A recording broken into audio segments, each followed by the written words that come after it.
Hello friends, তো good morning. তো সবাই কেমন আছে? আশা করি ভালোই আছো, আর আমিও ভালো আছি।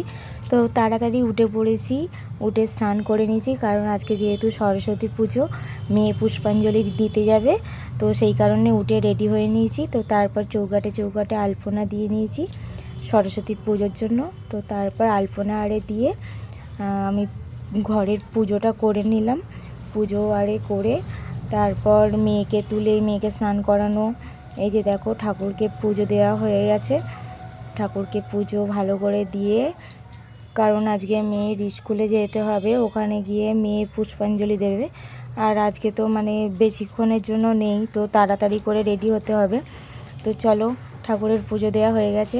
হ্যালো ফ্রেন্ডস, তো দেখো সরস্বতী পুজোয় পুষ্পাঞ্জলি দিতে যাবো বলে রেডি হয়ে গেছি, কারণ তাড়াতাড়ি শেষ হয়ে যাবে। আর পুষ্পাঞ্জলি দিতে যাবো মেয়ের স্কুলে। তো কেমন লাগছে, তাড়াতাড়ি করে রেডি হয়েছি, তো কেমন লাগছে সবাই জানিও। টাটা।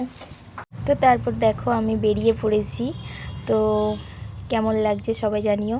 আর এখানে দেখো আমার মেয়েকে টুকুস করে হেঁটে হেঁটে যাচ্ছে, আর বলছে আমি হিন্দি তৈরি করবো। ঠিক আছে তাই। তো তারপর একটু কুয়াশা সারা রাস্তাটা, আজকে খুব কুয়াশা দিয়েছিল প্রচুর। তো তারপর এই যে আমরা স্কুলের ভেতরে ঢুকে গেছি। আর এটা মেন গেট নয়, মেন গেটটা হচ্ছে ওই দিকে। তো এটা এদিক দিয়ে আমরা ঢুকেছি। তো এই যে মেয়ে দেখো জুতো খুলছে,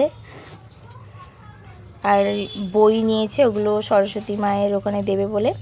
আর এসেই আমি আগে মায়ের দর্শন করলাম, আর তোমাদেরকেও দেখাচ্ছি।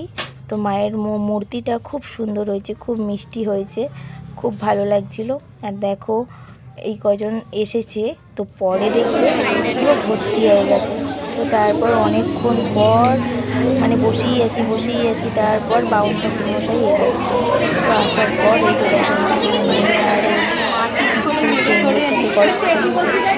তো আমাকে বাদ দিয়ে ও সামনে গিয়ে বান্ধবীর কাছে বসে আছে। তো কোনো ব্যাপার নেই। তো দেখো এখন দেখতে পাচ্ছ পুরো ভর্তি হয়ে গেছে। তো আমি যখন এসেছিলাম তখন খুব কম ছিল। তো তারপর বাউনটা পুজো শুরু করলো। পুজো আরে দিয়ে তারপর মায়ের মূর্তিটা আমি তোলার চেষ্টা করছিলাম। তো দেখো কত সুন্দর মিষ্টি মূর্তিটা, খুব সুন্দর লাগছে দেখতে মায়ের মূর্তিটা। বাউন ঠাকুর মশাই পুজো করছিল তখন। তো কেমন লাগলো ভিডিওটা তোমরা সবাই কিন্তু অবশ্যই জানিও।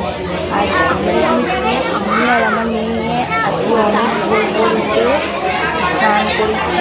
আর কি ঠান্ডা, যদিও একটু গরম জল করে নিয়েছিলাম, কারণ অত সকালবেলা আমার কোনো ব্যাপার না, কিন্তু মেয়ের ঠান্ডা লেগে যাবে, সেই কারণে একটু গরম জল করে নিয়ে স্নান করে নিয়েছি। তার সাথে আমিও করে নিয়েছি।